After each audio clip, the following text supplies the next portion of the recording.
Welcome to the Virtual Ball Boys podcast. My name is Chris, and I am joined once again by my good friend, Matt.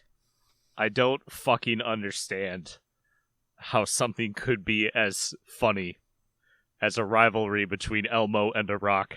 Yes! Yes! I'm so happy this is your intro. I am so happy. Okay, yeah, we need to talk about this. We need to break this down. So, it has been years since I've seen any Sesame Street episode. Of course. I guess that would make sense, right? But, yeah.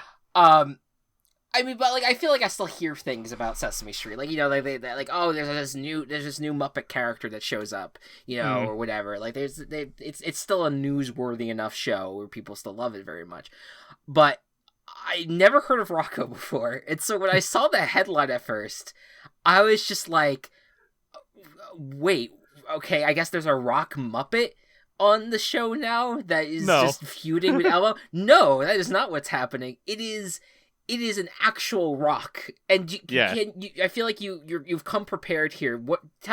Give the audience what this is in case they don't know what's happening. So if you haven't, old clips of Sesame Street are being resurfaced, involving Elmo and Elmo's friend Zoe, and Zoe has a pet rock named Rocco, and Zoe treats Rocco like it's a living being, and Elmo cannot fucking handle it. Because he's just like, it's a rock! It's a rock! It can't eat! My favorite one is the one where Zoe says, oh, Rocco, sorry I'm late, Rocco had to go to the bathroom. And Elmo ages 10 years and just goes, what?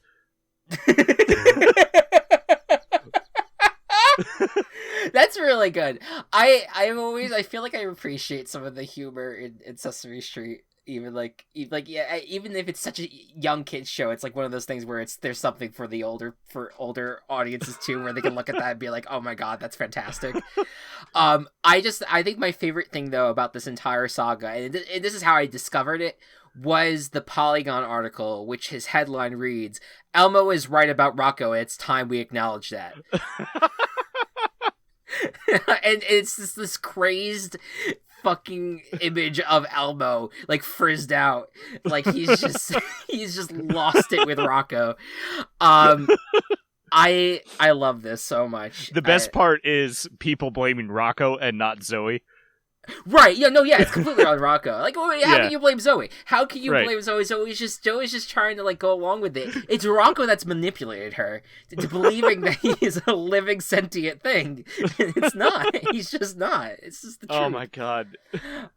Welcome everyone to the Virtual Ball Boys. We have 1 week left. It's just 1 week. One regular season week. We would be in our playoff podcast by now last year. Yeah. Not this year. Not this year. Not ever again, probably. No. Because this is going to be a normal thing where we have one more extra week now of the regular season for things to settle down. And it's... What a year it's been. It's been such a strange year. And especially this week was just especially strange. We'll get into that, I'm sure. There's two things I have to talk about this week. We'll get into it for sure. I think that we can cover it here in terms of the game when we talk about the different games that we want to touch upon here. But this episode we're not really gonna do like a formal mid segment because it's gonna be just a loaded episode. This is the week that, like, a lot of shit happens, even though it's just the same amount of games, just from a newsworthy point of view, because, come this Monday, you're going to see, we're probably going to see coach changes and general manager changes. We're going to see, we were going to see teams enter the playoffs, maybe that we didn't expect to make the playoffs. We're going to see results that are kind of wild. So anything wild that can happen this week can happen. And so it's just it's just one of those things where we're going to just go hard on the playoff scenarios and hard on, just the various different the playoff clinching scenarios specifically as well. And then we'll give our picks as well. So that kind of covers that's the umbrella I think of this entire podcast here. So let's get into the week 17 recap thus far. And we're going to start, of course, with the game of the week, which there's no question what was the game of the week here.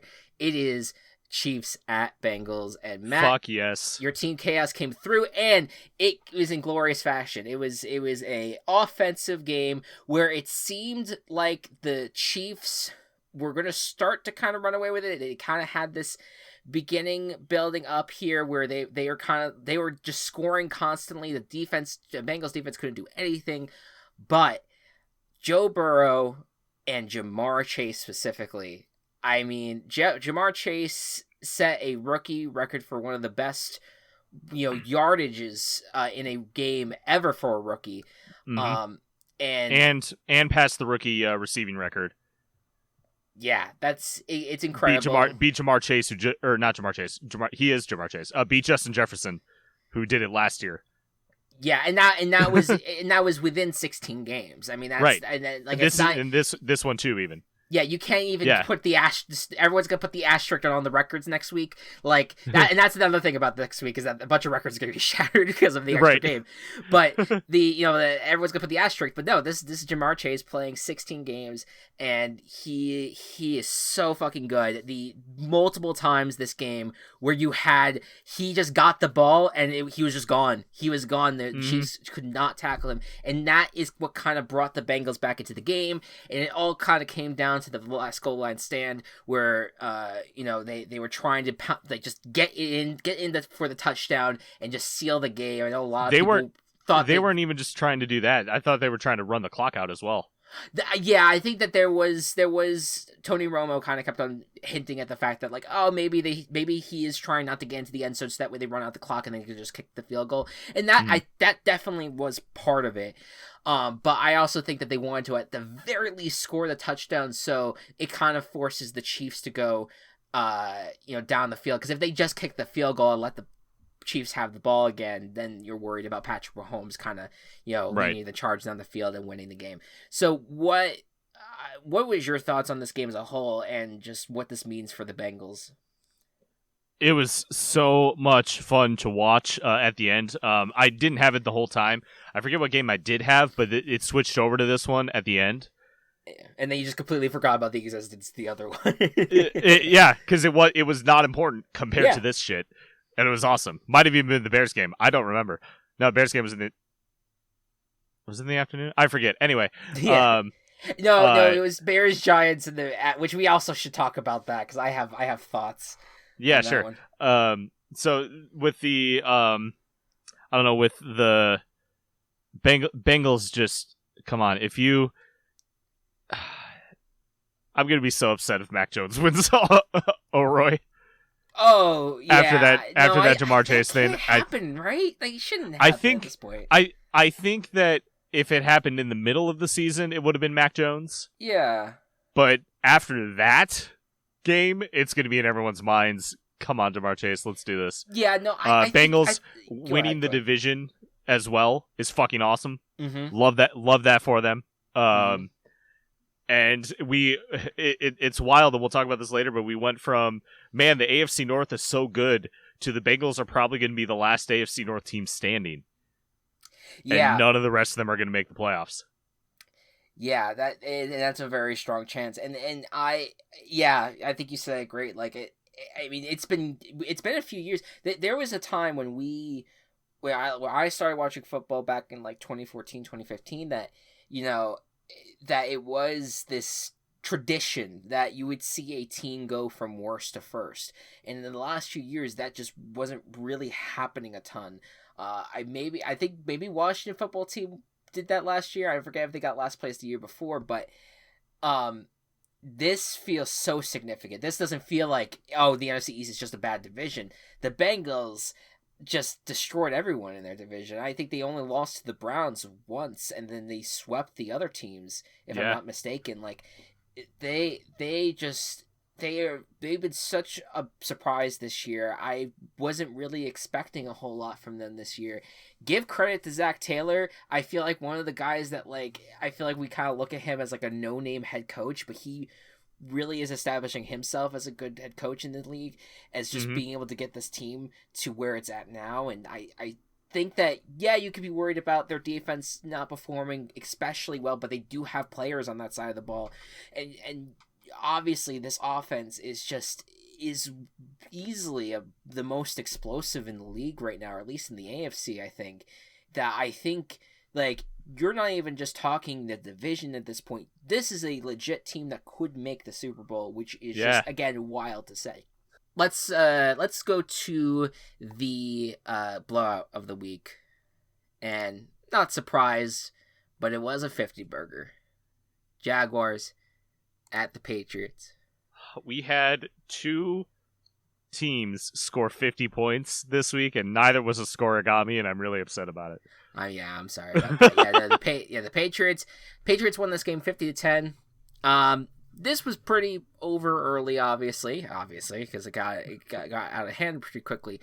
Yep. But I thought about this game, and I was like, man, this feels so familiar. And I want to take you back to 2015, September 27, 2015.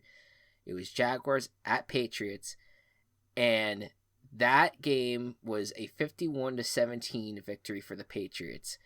The next game that those teams played was in the AFC Championship game 3 years later. Or 2 years later, I guess. Oh, shit.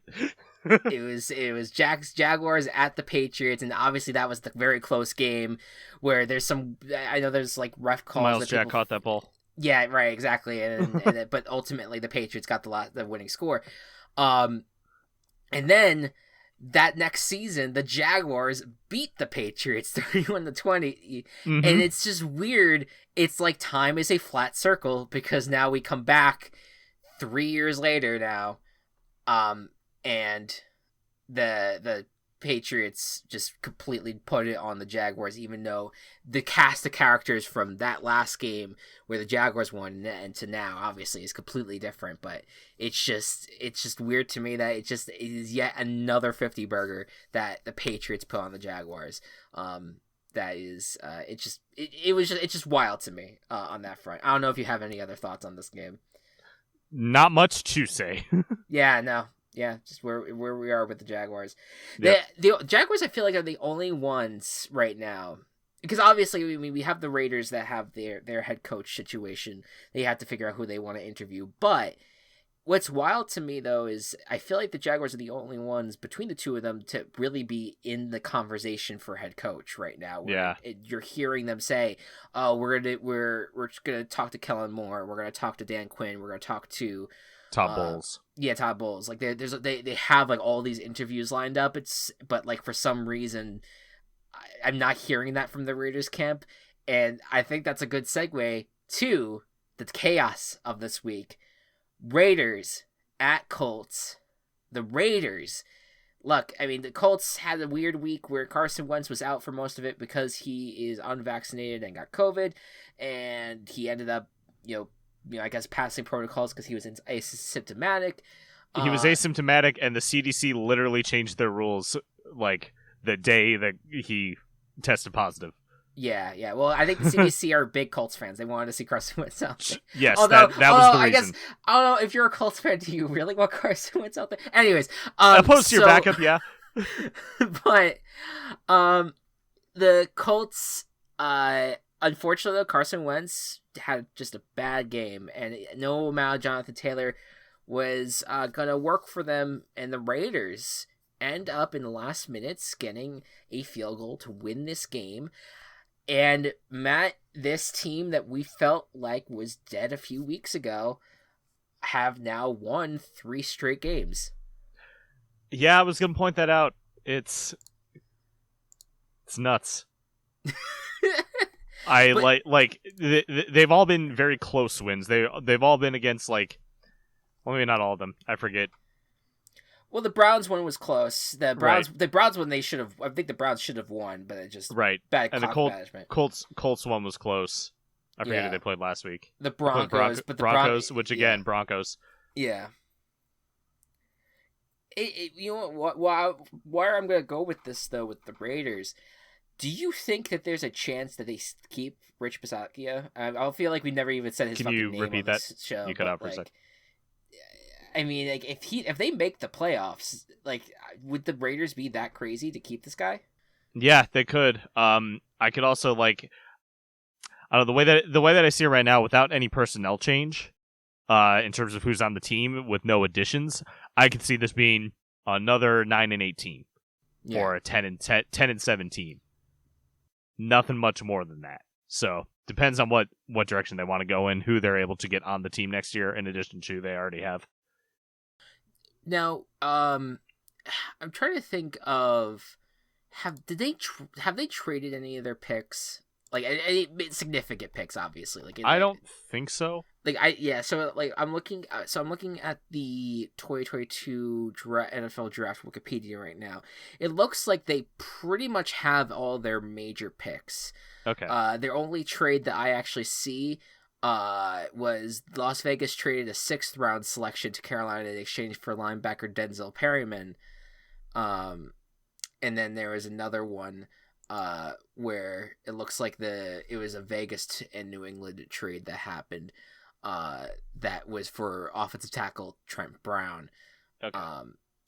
But that was for like 6th and 7th round picks. So it seems like they have like the full arsenal of stuff. Like, I don't know. Like, do you give Mike Mayock one more year to just see where he could build? Because I think that a lot of people see this tenure with John Gruden being that Gruden was the one that was truly in charge of personnel. Do you give Mayock one more year of, hey, we're gonna, and be like, hey, Mayock, you have the keys truly now, like, and let's see how you are as the talented evaluator that you seem to be. Can you steer this team in the right direction with a good draft and maybe a good free agency? Like, this is a fascinating team to follow at this point. For sure. I definitely agree with that. So yeah, I'm very curious to see. So, I don't know, like, I feel like a few weeks ago, if you were to ask me, I've been like, I don't want this Raiders team in the playoffs. But after the last few wins, it's like, I don't know, they just seem like a weird one that, like, I wouldn't mind seeing give a shot. I would prefer the Chargers. For sure. I don't know, like, I'm not, like, against the idea of the Raiders, like, causing chaos in January or just giving it a good old try, you know? Yeah. So yeah, we'll see how it unfolds. All right, let's touch on some other stuff. So I wanted to bring up Giants Bears because Bears defense played very well, but oh my god, the Giants -10 passing yards, -10. A modern miracle, Mr. Mike Glennon. I mean, and then the rant after the game by Joe Judge about how there's players on other teams that actively call him and are like, man, I wish I was on the New York Football Giants right now. You sure do. What in the fuck, man? I can't. This team is, like, it is so dysfunctional and no one wants to fucking see it that way. I bet you if barely anything changes, let's say they just get rid of Dave Gettleman and then they keep Joe Judge and then they bring in fucking, I don't know, Allen Robinson. Right, but even still, like, for general manager, like, they bring in, like, Kevin Abrams or something, like someone that was part of the organization in the past, and just because he's a true New York Giant, so we're gonna keep that tradition alive. Urban Meyer. No, better. As Bill O'Brien. But, like, they keep Joe Judge and they have Kevin Abrams, and this is how it's gonna play out. Kevin Abrams is gonna come in as general manager. It's gonna be Joe Judge, and then they're gonna pick up some, like, middling free agents that people are gonna look at as if they're like superstars, and then they're gonna be like, oh, don't sleep on the Giants. I think they're gonna win the division, and they'll go 5-12 next year. Like, it's like, it is an endless cycle of pain. It's ridiculous. And I know it's so much worse for so many other teams. Do not get me wrong. I'm just like, God, man, it's so frustrating. Listen, there's a level of acceptance that I feel like a lot of bottom of the barrel teams have.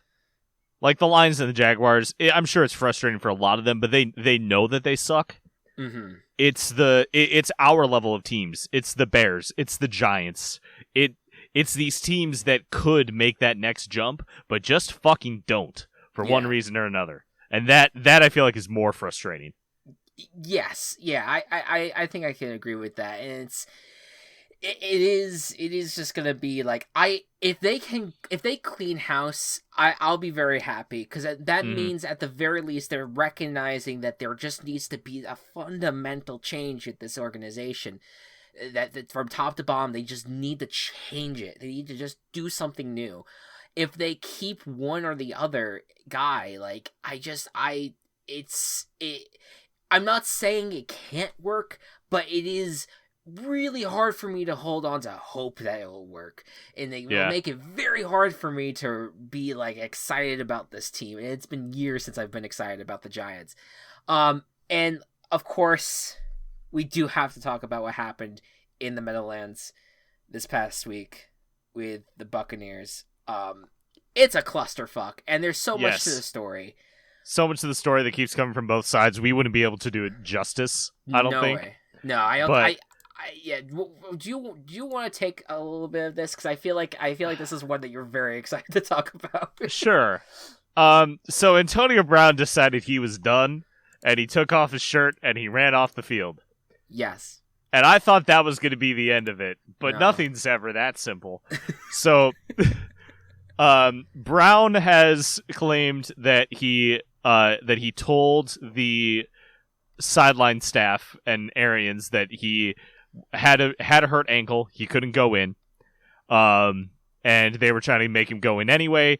He said no, and so they sat him down and said, "You're off the team," and that's when he left. He said he was cut before he went off the field. Buccaneers, of course, say that was bullshit. Yes, he never said that. It was more so about the Buccaneers are claiming that he was upset that he was not getting targets. I think that was specifically it. Yeah, and he had some incentives, despite him having the second highest number of targets in that game at halftime, having 5 targets, which on a team with a lot of receiving weapons is a lot of targets in half of a game. So. Yeah, grow up. Here's the quote from Bruce Arians today. Obviously, we'll let Antonio go today just to clear you up on some of the things that happened. At no point in time during that game did he ever ask the trainer or doctor about his ankle. That's the normal protocol. You go through those protocols during games. I was never notified of it. So obviously that was the disturbing thing when we were looking for him to go back into the game. He was very upset at halftime about who was getting targeted. Got that calmed down. Players took care of that. It started again on the sideline. We called for the personnel group that he had played in the entire game. He refused to go in the game. That's when I looked back and saw him basically wave off the coach. I then went back, approached him about what was going on. He said, quote, "I ain't playing. I ain't getting the ball." That's when I said, "You're done. Get the F out of here." And that's the end of it. Okay. And so that's the takes on all of this. Where are you at on this? Because I feel like I know we made a pact back when this, few seasons ago when this was initially blowing out, that we would never talk about Antonio Brown again. But this dude, it is so hard not to talk about it because it's just so much drama and so insane. Where are you at on this? I am at the fact of, I think that Antonio Brown fucking sucks. Mm-hmm. And nothing that he says can be fully taken at face value. Yeah.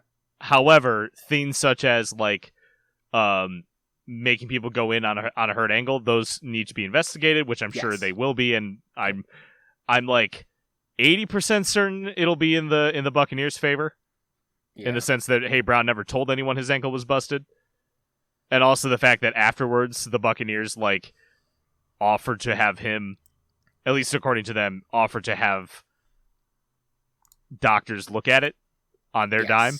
Yep. And he just ignored them. That's the suspect part, and I don't trust Brown because I think he's a manipulator. He fucking froze his feet when he was on the Raiders. Yep.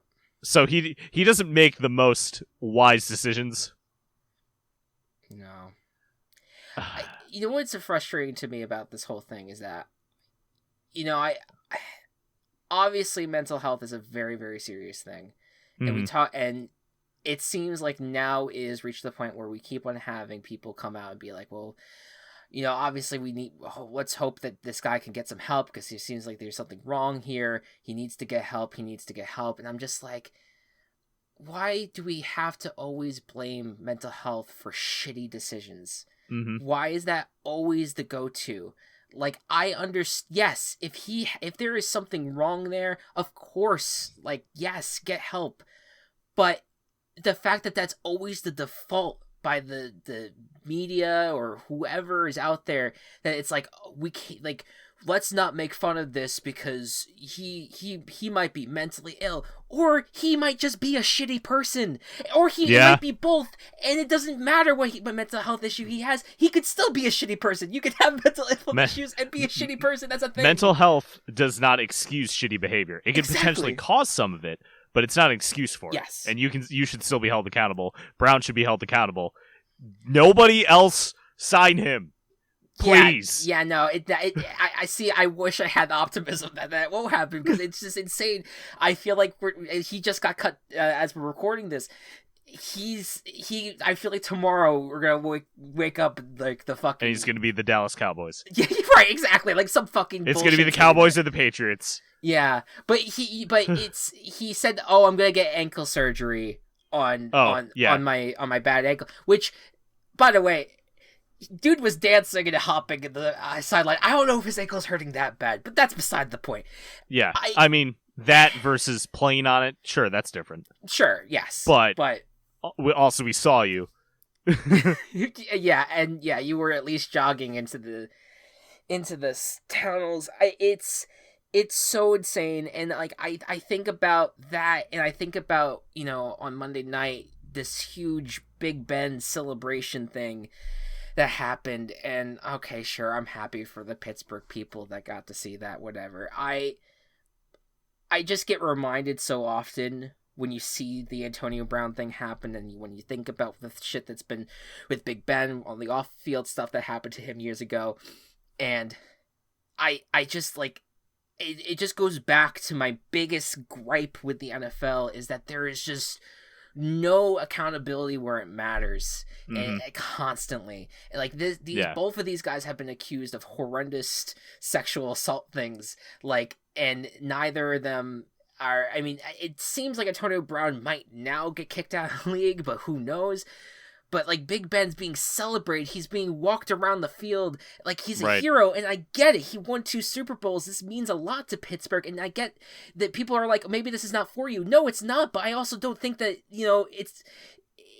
it's so hard for me to look at that and not think about the women that accused him, and not feel like they have to watch him on TV and know that he got away with horrible shit, and I don't care, like, evidence, there was no evidence of it, whatever. Like, it is just so often that we see football players and just people in sports, just anything that they do that is a horrendous act, it gets written off because they're talented, and it just sucks. It really puts me in a bad mood when I think about when I just think about how, like, shitty the NFL is with that kind of stuff. Yeah. But yeah, that's my biggest, I think, takeaway of all this weekend. It's that everything's bizarre. Can I shit on Washington? Oh yeah, go ahead. Oh yeah. So that happened this week. I forgot about that. So if you haven't heard about Washington, part of their stadium fell apart and almost injured Jalen Hurts. And all those people. Yeah. Nobody had any serious injuries. Jalen Hurts did not get a railing landed on him, thankfully. A railing and like 7 people. FedEx Field is a fucking dump. And immediately afterwards, Washington's like, oh, hey, guys, we got a name change coming up. To try to fucking distract people.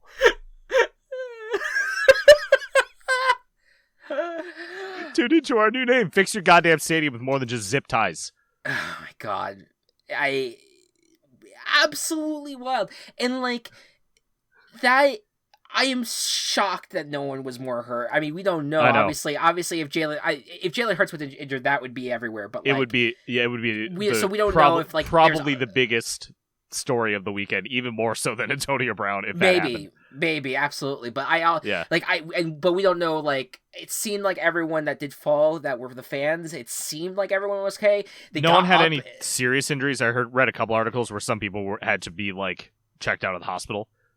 Yeah, like for head and neck stuff, but yeah, there are some people that just got right up and started taking selfies with him, which I think is just hilarious. But obviously that could have been even more dangerous if there was a fan that like landed and then just attacked Jalen Hurts. Like, that could have been a thing.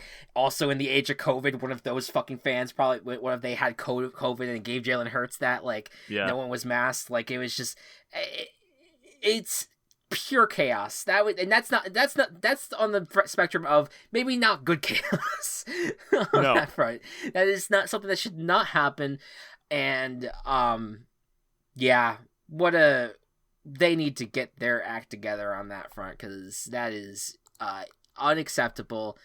Sell the team, Snyder. Yeah, no, he needs to go. And I don't what in the world. But that does turn my attention to, I wonder what the Washington football team name is gonna be. Well, you know what? So they can't do the Red Wolves. They said that in an article. They ran into copyright thing. So I don't give a shit. I'm gonna continue shitting on this team. It's probably gonna be something boring like the Commanders. Oh yeah, because they put out their like teaser trailer and their stars on the uniform, and that's about all that they've shown. Yeah, that's gonna suck. Give me Hogs. Or Red Hogs would be amazing. Give me Hogs or give me death. You know what I mean? Like, Washington Hogs. That's it. That's where I'm at. Well, because that's perfect for their history. That's true. That's yes. So like that's like, I mean, the good history, obviously. The shitty history, forget it. But the Hogs, I feel like just works. God. But. And it would be so funny to say, "Oh, we got the Cowboys versus the Hogs today." It's fucking amazing. Yes. Yeah. Exactly. Like that. Like. Please do that at least. Make it interesting. And yes, if it's a shitty, boring name, then yes, we Commanders, could just keep Admirals. Oh God! Forget it. The Cleveland Guardians. Washington Presidents. Oh Jesus Christ! Like I was like want to like stab myself. What if they come out and call themselves the Cleveland Guardians? they name it Cleveland too. They name it Cleveland Guardians. Yeah. They're just like, we couldn't think of anything else, and their name sounded cool, and they haven't filed the right copyright stuff yet, so we'll just take it. Let's try it. We'll go to court. Maybe we can get it. Just that full name: the Washington Cleveland Guardians. yeah. You know what? They couldn't think of anything else. They're up against a deadline. All that kind of stuff. You know what's interesting, and we'll move on after this, but like. I found the copyright thing is very interesting, because apparently with the way that I guess treaties work in the world, you can file a trademark anywhere. And there are certain countries that have places where you can file for a trademark and they're not public. And so a lot of the times when you have like a big reveal coming and you are trying to file a copyright for it, but you don't want the public to know about it, you can go to a government in like a different country altogether and file that trademark, even if you don't exist in that country, and that trademark will be put in place on a world stage. Apparently, I thought that was very interesting. I thought that because I think in the U.S. like trademarks are publicized, whereas in I guess other countries that's not the case. So there was a really interesting article. I forget who wrote it, but like. I wonder what country has the name of the Washington football team right now that is keeping it secret for whatever laws that they have. So I don't know. Very weird. Just a weird fucking week altogether. Let us. We'll get into all the scenarios and our picks for the next week. But before we do that, let me tell you about our sponsors. It has been 2 years since we started Team Chaos Productions, and we would not be where we are today without the help of Anchor. You've heard us talk about it all the time, but let me remind you, this completely free platform gives creators the tools that allow you to record and edit your podcast from your computer or phone. Once done, Anchor will distribute your podcast to Spotify, Apple Podcasts, and many more so you don't have to.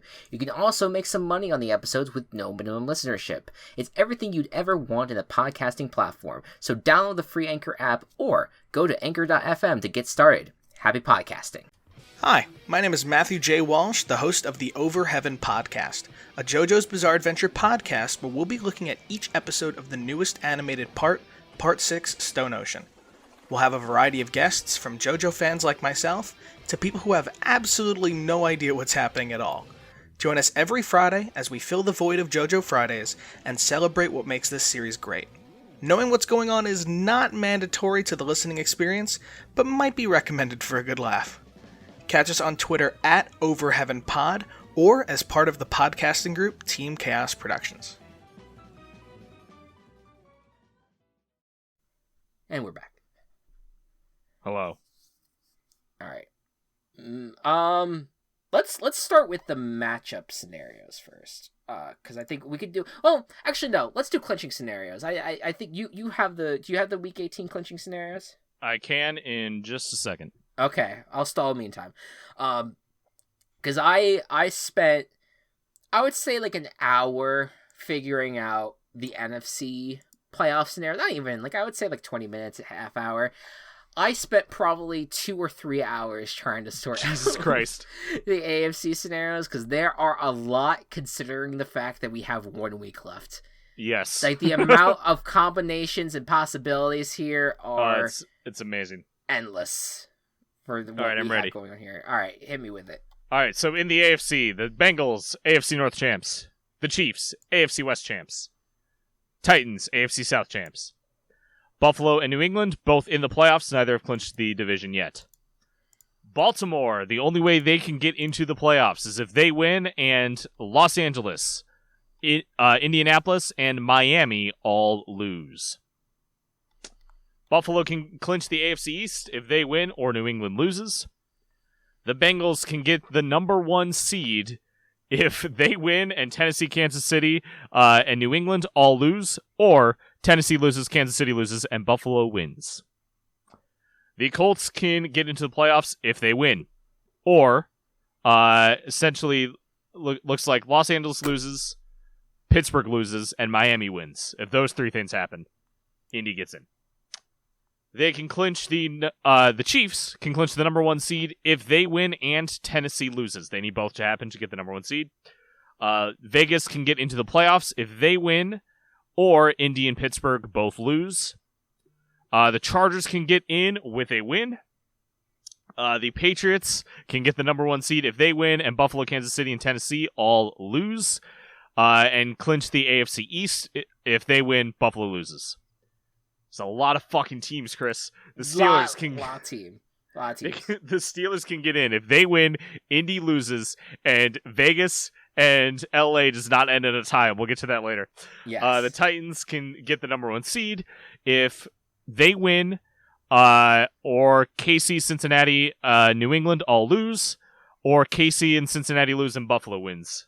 Very specific stuff. That is the AFC. Oh boy. Yeah, we'll go deeper in the AFC in a second. The NFC, Packers, NFC North, and the number 1 seed, Cowboys and Buccaneers have each clinched their division, East and South respectively. Arizona and Los Angeles are in the playoffs. Philadelphia Eagles, of all fucking teams, are in the playoffs. Yep. Wild. We that graveyard is desecrated. The Eagles took a shit on all those graves after being resurrected. They sure did. Arizona can clinch the NFC West if they win and LA loses. The Rams can clinch it if they win or Arizona loses. The Saints can get into the playoffs if they win and San Francisco loses. And the San Francisco can get in if they win or New Orleans loses. There you go. Huh. There's a lot of scenarios, especially in the AFC. It is so simple in the NFC, where it's a win and loss, or a win or loss for 2 different situations, for both getting in and for winning the division. The AFC, wide fucking open. Yeah, so much can happen right there. Yeah, so let's start with the NFC. So if right now how I ordered these matchups was kind of like what's maybe most likely to happen. Obviously an objective thing, but let's say I think that the likely thing, even this is not me giving my picks or anything. I'm just saying this is maybe what's likely to happen. There's a chance that you see that the Rams beat the 49ers just because of how hot the Rams are, and maybe the Saints beat the Falcons. I put that as the most maybe likely scenario. The only way, if the Saints make the playoffs, the only team that they can possibly face is the Rams. So, I thought that was really interesting. So it would be a 7-seed Saints versus the Rams in the wild card round. There is a scenario where if the Rams win, but the Falcons win, and that is likely, then the 49ers become the 7th seed in that game, and the 49ers will face the Rams. So basically what I'm saying is that if the Rams win against the 49ers, I think that they're locked in on the 2 seed. I think if they lose, they can kind of maybe fluctuate a little bit more. It seems like.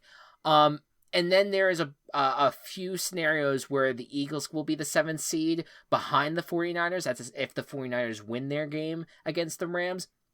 And then the Eagles can face anyone in the range of Buccaneers, Cowboys, Rams, and Cardinals. Okay. For the 6-3 in the NFC, I put my most likely scenario would be that if the Saints do make the playoffs, the Eagles would be locked in at 3, and the Buccaneers would be the 3rd seed in this situation. And the only way that the Eagles can be a 6th seed, or rather, if the Eagles are a 6th seed, the only team that they can face is the Buccaneers. Okay, which is very interesting. So it would be Eagles at Buccaneers at that point. If the 49ers win their game against the Rams, they're locked in at 6th seed, and that means they could play anyone, Cardinals, Buccaneers, Cowboys, Rams. Any of those can be a possibility for 6-3. It's just so weird how the Eagles have clinched a playoff berth, but are still very likely 7th seed. Yes. That's what's weird about all this. Yeah, I think it's the head-to-head that the 49ers have. Right. And I think the Eagles have over the Saints as well, if I'm not mistaken. Something's up there. Something's up with the tiebreaker scenario that has given the Eagles that opportunity, even though they might be the lowest seed of the bunch. And then the 5-4, and this is pretty much straightforward. The 5 seed is going to be either the Cardinals or Rams. That's just because everyone else behind them is, the lesser NFC wild card. So what I wrote was that the most likely scenario, if Rams winning against the 49ers would mean they get the division, so that means the Cardinals would be there, and I have the Cowboys being the 4 seed right now. So that's Cardinals at Cowboys, a rematch of week 17. One. Yes. But there's a scenario, of course, where the Cardinals do end up winning the division. The Rams, if that happens, the Rams will face the Cowboys if the Cardinals win the division. No matter what, Rams will face the Cowboys. Yep. And then there is scenarios where Cardinals can also face the Rams in the wild card, and the Cardinals could face the Buccaneers in the wild card as well at 5-4. So there's that. Now, let's talk AFC. What kind of bullshit magicianry is going on here? So I'll just say this. I'll keep it nice and short here, all right? Because there's a lot. The crux of it all, the crux of all of this chaos lies at the feet of the Jacksonville Jaguars. Because if the Jaguars, after just being nothing for weeks now, beat the Colts, all hell breaks loose. Like, it is like literally the backup of teams that is hoping and waiting to see if they could get a spot in the playoffs. It all lies at the feet of Jacksonville. If Jacksonville could beat the Colts, then the Steelers have a chance. The Ravens have a chance. If not, if the Jags can't beat the Colts, then it's Colts and whoever wins Sunday night. Exactly. That's it. Yeah. So basically, anything interesting that will come of the AFC wildcard at the 7-2 especially is lying at the feet of Jacksonville, and I think that's just phenomenal. So, in terms of this is so if Indy beats Jacksonville, the likely matchups basically include have the Chargers, Colts, Patriots, or Bills as a 7 seed, and then the Chiefs, Bengals, Titans, Bills, and maybe Patriots for the 2 seed. But if Jacksonville does beat Indy, Steelers, Ravens, Raiders, and Colts could be your 7 seed. Colts can still be in the playoffs if they lose to Jacksonville. That would, like you said, it would require, I think, the Dolphins winning against the Patriots, and then the Steelers beating the Ravens. I think it was the other one. And what was the third one? If you still have it open, I'm not too sure. Yeah. LA has to lose, Pittsburgh has to lose, and Miami has to win.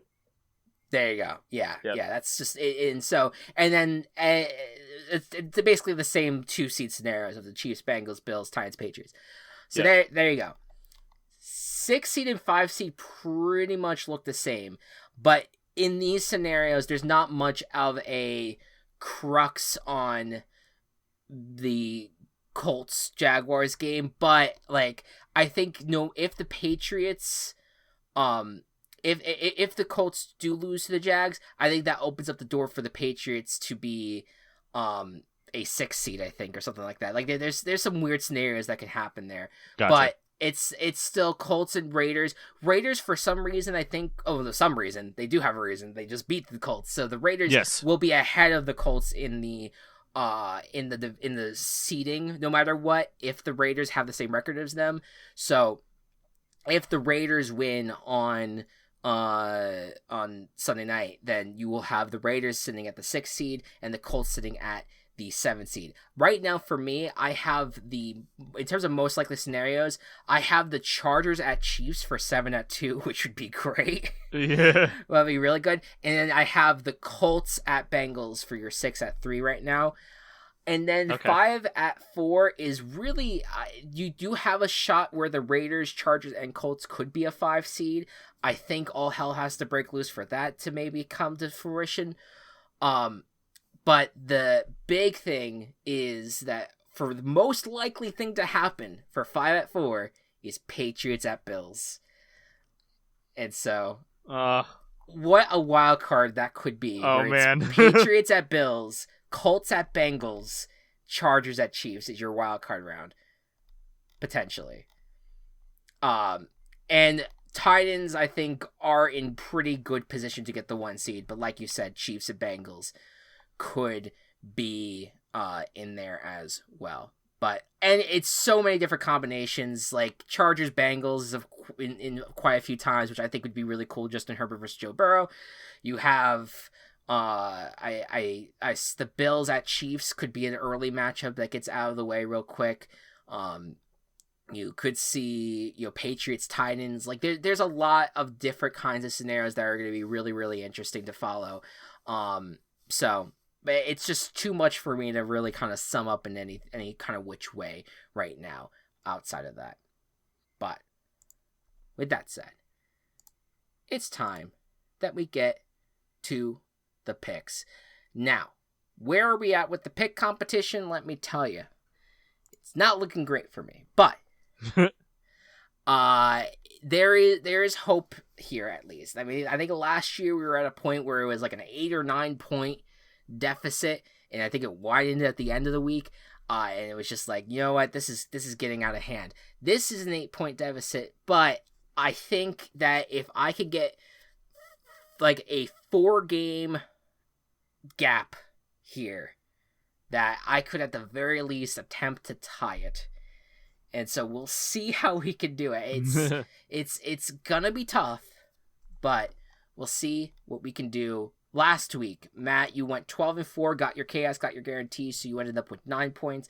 I went 11-5, got my guarantee, did not get my chaos, so I ended up with 6 points. I am sitting right now with 150, 105 is my record, -5 bonus. That is what's killing me the most right now, sitting at 40 points at the moment.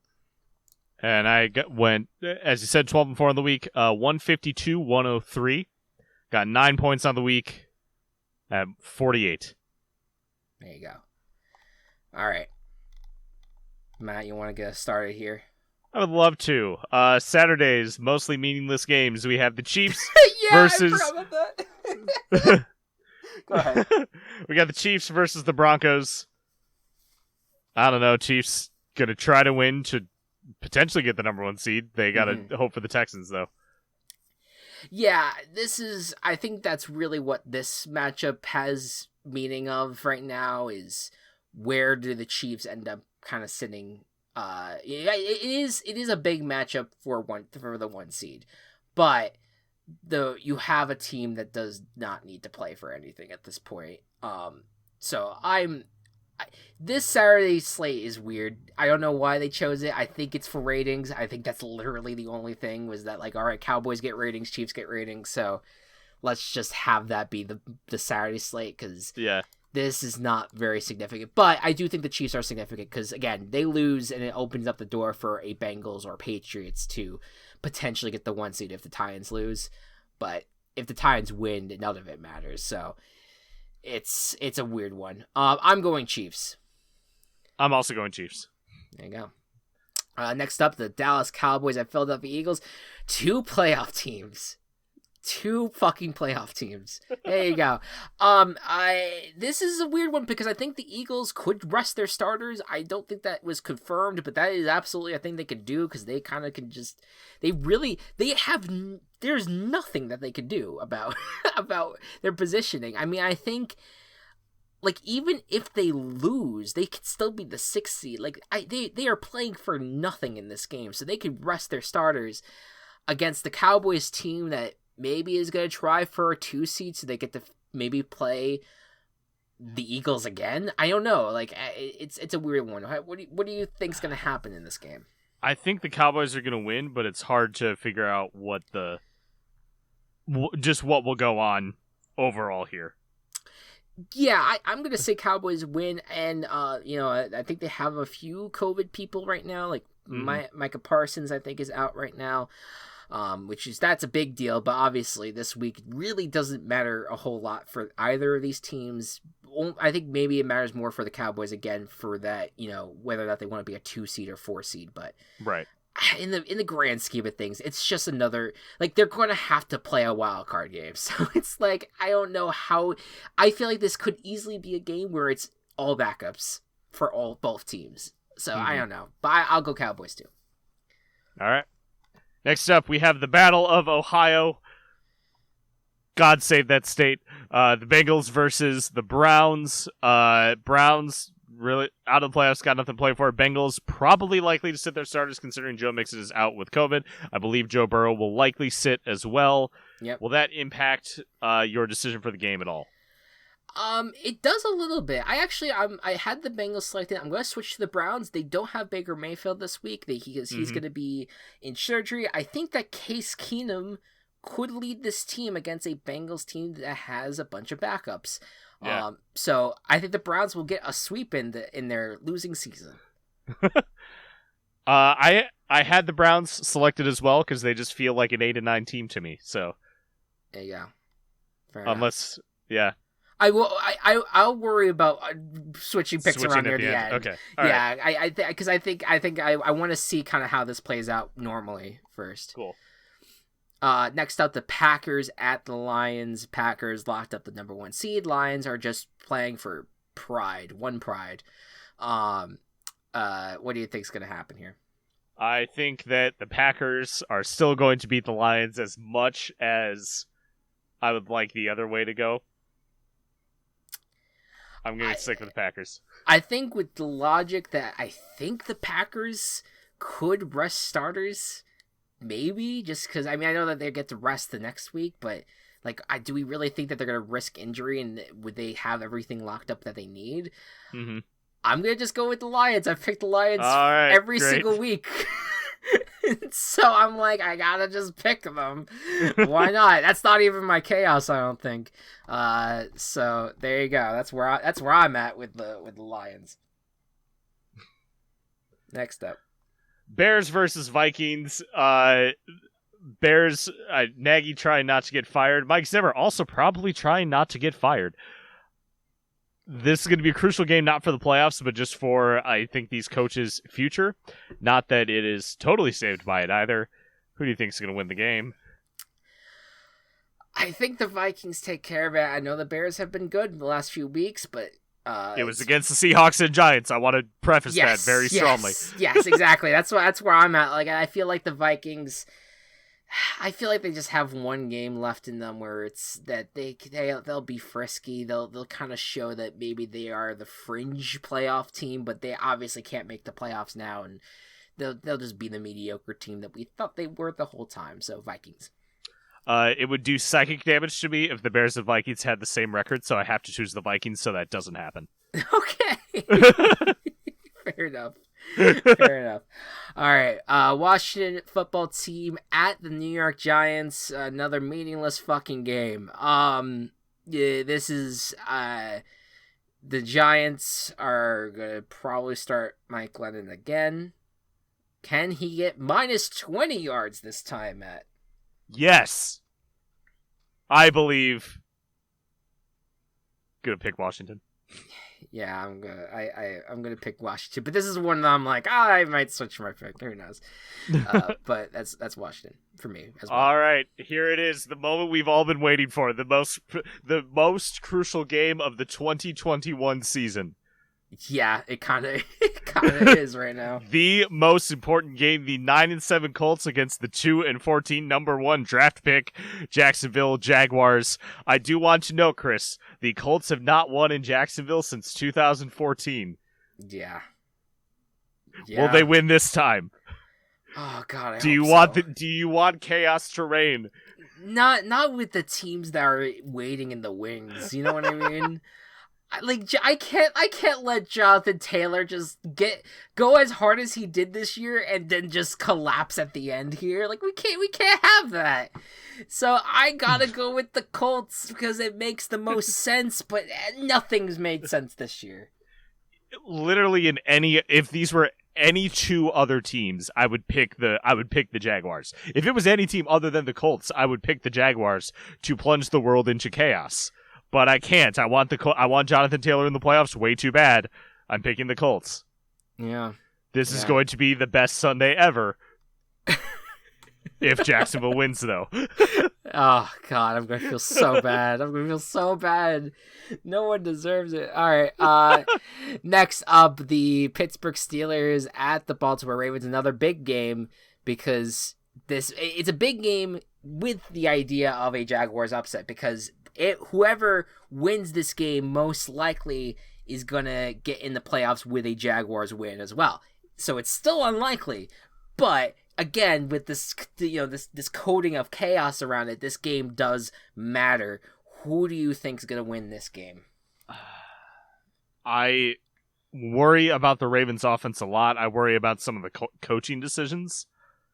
Steelers did not put that great of a fight up against the Browns, it felt like, in terms of the Browns not being good at football. Steelers had 109 yards of passing. Sure, yeah, well, that on like 40 attempts. Yeah. And me saying that out loud, I kind of want to switch my pick because I had the Steelers initially because Lamar still is not practicing. Yeah. I don't know. Who are you picking? Oh, come on, no, you got to pick yours first. Come on, I have stake. I have so much at stake here. I'm gonna pick the Steelers, I think. Damn it. I'm picking the Steelers too right now. Okay, I'm gonna switch to the Ravens. Are you sure? I don't want to force you into that. I don't. I have such little stake in this game that I'll root for the Ravens just to fuck with these guys one more time. Sure, yeah. I mean, yeah, especially because of the fact that the Steelers are such a shithole organization that no one should pick them. So I'm picking the Steelers, and well, you know what I will say about the Steelers? I'm calling a shithole organization. I just think Big Ben is a shithole. Right.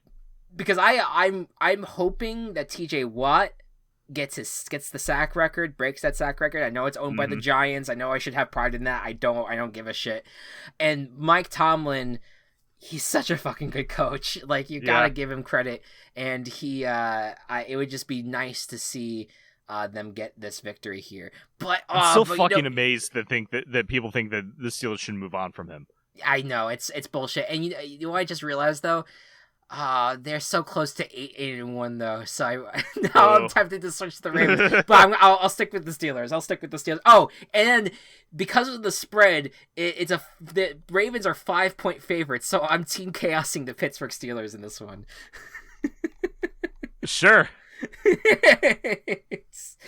That's the logic I'm working with right now. Love it. I gotta pull my punches somewhere.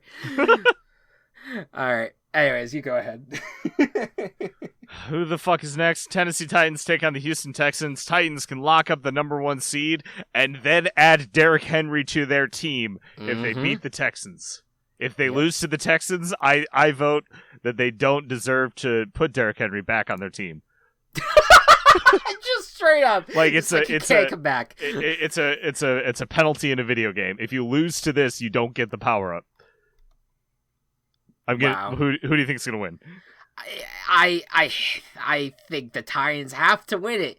This is it's another one of those things where like Derrick Henry doesn't deserve to be on a team that gets swept by the Houston Texans. I'm with you on that, and I think that they should close things out. This is a prime opportunity for the Titans to get the number 1 seed. I think for the first time since like 2009 or whatever it was. Like it's been a while since they got the number 1 seed. It's just. I'll also give 2 people I need to give credit to. Mike Vrabel, great. Just despite all of the shit that this team has had to deal with, like the fact that you're on the cusp of this is really impressive, and also. Ryan Tannehill is one of the best quarterbacks in the league, man. He's so good, and he deserves so much more credit. Also, good vibes to Deonta Foreman, who despite having an Achilles tear a few years ago, is doing pretty well in Derrick Henry's absence. So I joke about Derrick Henry, but Deonta Foreman's been playing great too. Oh, and this is a revenge game for Deonta Foreman. Yeah, too, he was on the Texans at one point. So there you go. Yeah, I'm going Titans. All right.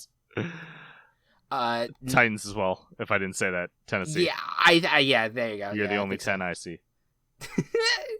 New Orleans Saints at Atlanta Falcons. This game does matter because the Saints they have a real shot at making the playoffs right now. So, can they do it, or will the Falcons sweep them?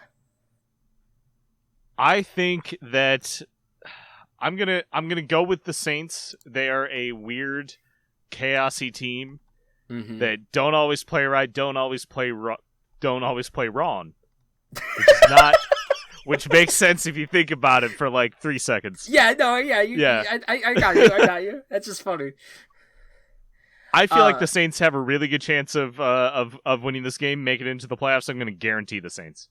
Oh, fuck me in the ass. I actually had the Falcons selected as my win. I'm going to do that. I'm going to just do it because I have nothing to get. I have nothing to lose. But did not expect that. Oh, by the way, I think I forgot to say it. I'm guaranteeing the Vikings. Oh, okay, cool. From earlier. I forgot to write that one down earlier. But yes, no, I'm going to go Falcons. I think that the Falcons have something in them I just think the quarterback play for the Saints is just really abysmal. It's not good, and I feel like, I don't know, Arthur Smith's done a pretty decent job as, even though I think as a whole the Falcons haven't really done well this year, I think that one thing that I see with them is they seem to have like an offense that's a little bit spicy with Kyle Pitts, with Cordell Patterson, that I feel like that could maybe trip up the Saints a little bit. It's in Atlanta. I'll give it to the Falcons for this one. All right. Hey, Chris, I just want to point out, apparently Tesla. Yes. In a patch they made to their car, patched out the defroster and the heated seats. Why? Because Elon Musk doesn't know how to design anything, and not that he does everything that Tesla does, but he doesn't know things. He made a lot of money, and pathetic nerds think that he's smart, and all of his shit goes to shit. Already, and they had to recall. They're like on the verge of bankruptcy. Well, SpaceX is, but they also had to like recall about half of the Teslas that they've sold in the United States. God damn. Why do we give stupid people platforms? I just across the board. Stupid people buy the platforms. Yeah, you know what? You're right. You just nailed that. You nailed it on the head. That's why I asked a stupid question and got a really good answer on that one. Why do stupid people have platforms? They have it. They have the money. They somehow accrued the money. Oh God, fucking this society is going down a hill. We're just podcasting through it. Next up, I think you're up here for the introduction to New York Jets take on the Buffalo Bills in Buffalo. Buffalo wins. They win the division. They lose, and their fate is up to New England. That's not a fate you always want. What will Buffalo do against the Jets? Yeah, this is scary. I didn't want this division to come down to this. I know it seems like a layup, but again, shit's weird. Like we're kind of sitting here being like the Jaguars might actually beat the Colts right now, and so like, would I be stunned if the Jets beat the Bills in a weird Week 18 game? No, I hope that's not going to happen. I'm going to pick the Bills. I think that they know what's ahead of them. They know what they're gotta deal with here. They should lock up this division with this win. I sure hope so as well. I'm picking the Bills. There you go. Patriots at Dolphins. All right. This is always fun. The New England goes to Miami game. What chaos is brewing here, Matt? Do you think there will be any? Yeah, it's my team Chaos. Hey! Picking the Dolphins. If the Bills can't do it, the Dolphins will do it for them. Yeah, fair enough. I'm gonna pick the Patriots. I did have the Dolphins selected as well, but I feel like this is a good one to switch off of. So that will get us to 4 disagreements. All right, there you go. There you go. We could have more. We could have more. We still got a lot of disagreement heavy games, and by that I mean like maybe 2. Left. Yeah, we got like 4 games here. We'll see how it unfolds. You go ahead, I think. All right, we got the Carolina Panthers taking on the Tampa Bay Buccaneers. Buccaneers just want to win, maybe help them get a bit of a higher seed. Doesn't matter too much for either team. What do you think? Yeah, I think Bucs should get this win regardless. Panthers are just limping into this postseason right now. I would be stunned if they're this like I would be less shocked if the Jets beat the Bills than compared to a Panthers win over the Buccaneers at this point. Like that's kind of where I'm at. Granted, Buccaneers are they're in a rough shape as well. Like they lost their two of their best wide receivers to injury and shirtlessness, and yep. They don't have Levante David, they don't have Leonard Fournette. Like they're in rough shape going into the playoffs, but the Panthers are just so bad right now. I'm so sorry. Yeah. So where are you at with this game? I'm going to pick the Buccaneers. There you go. San Francisco 49ers at Los Angeles Rams. Big fucking game. Probably next to the Chargers Raiders, I think the biggest game this week, I guess you could also say Colts Jaguars, but in terms of like 2 teams competing for big playoff implications, this is one of them. The 49ers are looking to get into the wild card, lock up their spot with a win. Then they have to, if they lose, they have to hope that the Falcons upset the Saints. Whereas the Rams, they need to win to get the lock up home field, and we'll have our first game in LA ever. First playoff game in LA in a while. And then if they lose, they have to hope the Seahawks upset the Cardinals. So a lot at stake for this game. What do you think's going to happen? I think that Shanahan has McVay's number, and the 49ers are going to win and get in the playoffs, and we'll have 3 NFC West teams in. Yeah. As we should.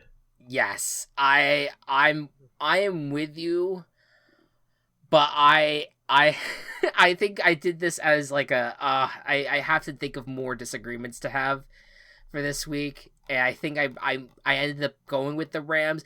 I am what should I fucking do? Should I lean on and hope that I win all 4 of our disagreements? I don't know. I'm gonna. Because I think your logic is valid. I think it makes a lot of sense. I'm gonna stick with the Rams, but the podcast isn't over yet. I'll just say. I'll just say that. All right. There you go. The Battle of the Birds. We have the Seattle Seahawks taking on the Arizona Cardinals. Arizona needs the Rams to lose and for them to win. In order to win the division, can they defeat the Seahawks and get some momentum going into the playoffs? I think the Cardinals should win this game. I know that the Seahawks had a good old time against the Lions. Nice little 50 burger. But I think the Cardinals are starting to get right. And I think they're starting to see some that's what was the name of that wide receiver that blew up for them last week? Oh, I don't know. He was like a big old. It was a name that I did not recognize at all. So I don't know if you get some secret weapons working for them. I think that they could be good in the playoffs still. I think the Cardinals win. I also think the Cardinals win, and by my logic, this means the Cardinals will win the division. Viva the Birds! There you go. Viva the Birds. All right, there you go. And finally, it is the matchup of Sunday Night Football, the Chargers and Raiders. We did talk about it. This will give it our opportunity now. If the Jags win against the Colts, there is an opportunity where if these two teams tie, they both make the playoffs, which opens up the idea of what if these two teams knelt the entire game? It just nailed it out, zeros on the clock, zeros through overtime, and they decide we're just going to go to the playoffs together hand in hand and fuck everyone else. Obviously, that can't happen because I think there's collusion rules like you were saying, Matt. I don't know. I don't know what they are. I just feel like they should exist. They should exist for that. Yes. Yeah. Yeah. It led to us having like a text exchange. Like, what would they do during a like Neil Fest where they just like play like reruns of Law and Order, or with like the game at the bottom right where they do like interviews on the sideline. Like what I don't know what they would do, but we do have to pick a winner here. We can't pick ties here. What do you think is going to happen in this game? I'm gonna go with the Chargers, but it's not a super locked pick. Yeah, I just would much rather see Justin Herbert in the playoffs than anything the Raiders are putting up right now. So, from an emotional standpoint, the Chargers, but this is a great Sunday night game for like a win and in situation. Yes. Yep. I'm with you. Man, Jaguars, come on, let's cause some chaos. Let's do it. Yeah. I am definitely in the camp of the Chargers. I feel like I'm going with my heart here more than anything. I do want to see Justin Herbert in the playoffs more than I want to see the Raiders. But either way, I think that both teams are very interesting in terms of what they could provide in terms of entertainment value, I guess, for the playoffs. But I just think Justin Herbert's more interesting overall. So I'm going to go with the Chargers. And with that means we have 5 disagreements, actually. Here's the problem. If I get one wrong, that means you win still, because that means that I only kind of get like 3 games on you if like right in the whole. So I mean, I guess it doesn't really matter what I do here for the San Francisco Rams game. I still feel pretty okay about it. You said your chaos was the Dolphins, and your Dolphins guarantee was the Saints, right? New Orleans, yep. All right, so that could help you. Falcons win really helps you. It does. Yeah. Well, it wouldn't because I picked the Patriots on that one. Oh, true. Yeah. So. Well, no, Falcons winning. Well, Falcons winning. Falcons, yes. yeah. Falcons winning would be huge. I said Falcons, yeah. Oh, I thought you said Dolphins. My bad. No, we're good. The Packers, yeah. So the across the board, the games that we're watching at 1:00 is gonna be Packers, Lions, and Steelers or Ravens are the big 1:00 games to watch. And then at 4:00, it's the Saints, Falcons, Patriots, Dolphins, and then the 49ers, Rams. Those are all of our current disagreements in place right now. Yeah, I'm okay. I'm okay with that. I think 5 disagreements gives me an opportunity to actually I'm like looking to tie it right now. I feel like if everything does go my way, that could give me a chance to take the lead. Yeah. So I'm okay. I'll stick with the 5. I'm not confident about it, but you know what? We have to make this interesting in the last week. I don't want to lay down like I did last year. I want to try to fight till the end, but I will. You know, I will still say you played a good picking game this year, Matt, and I will. Thank you. This is a very tough for me. The last few weeks, the fact that I was able to at least get back in it and even pass you at one point, I was just like, okay, I'm happy that I at least got to that point. But I think more than likely things are not going to end up going my way. But we'll see. We'll see what happens. You are always a worthy adversary. Yeah, right. And I would pick against no one else. Yes, exactly. Well, we got a whole lot of stuff. We were running a little bit long here, but I just want to real quick just go over again. We have a lot of great stuff happening at TCP right now. We got Over Heaven podcast still coming out weekly. We still have the Game of Coop came out last week about our Goat Game of the Year stuff. We have Doc of Shame kind of coming around the corner. We're in production talks on that. Yep. If you want to talk about it that way. And of course, Table Party Evergreen is out, and I think a new episode of the regular campaign will be coming out in the next few weeks as well. And VBBFL, maybe Saturday? Yes, it would have to be Saturday evening, though. Oh. Later in the day. Yeah, I think I should be able to do that. Okay, cool. Yeah, so look into Saturday evening for VBBFL. We'll let you know more details when we get closer to that. But yeah, thank you all. This has been a wild fucking regular season, as we've described, but it is coming to a close, and next week we'll be here to break down all the wildcard playoff matchups, all the big news that comes out from next week, and we're going to assign a video game to each team. And I'm terrified for that, by the way. I'm so excited. It'll be fantastic. I hope you guys are excited for that, and I thank you all again for listening, and we will see you next week. Good night and good ball. Virtual Ball Boys has been brought to you by Team Chaos Productions. Find us on Twitter at Virtual Ball Boys and find more of our work at Team Chaos Pods.